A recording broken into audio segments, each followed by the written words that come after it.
ka doon dahil dapat binabasa mo lahat ng department order, mga circular. Yung ba mga tao mo, hindi ka sinabihan nun? No, Your Honor. Attorney Santos, you never knew about Department Order number 75953? Sir, alam po namin yung Department Order Can you put the 953. microphone closer to you?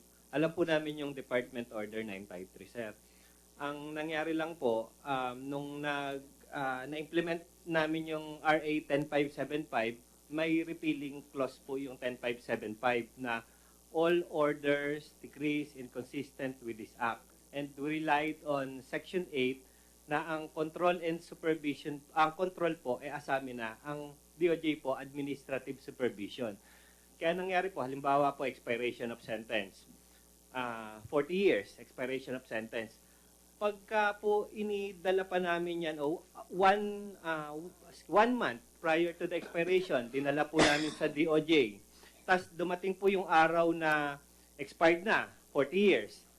Pagka po hindi namin siya pinalaya, tapos may nangyari halimbawa sa kanya sa loob, nasaksak siya doon, namatay, mahirap din po ipaliwanag yan.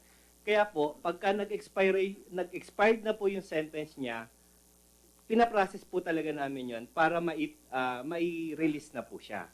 Ang dami mo na silutan, tinatanong ko lang kung alam mo yan.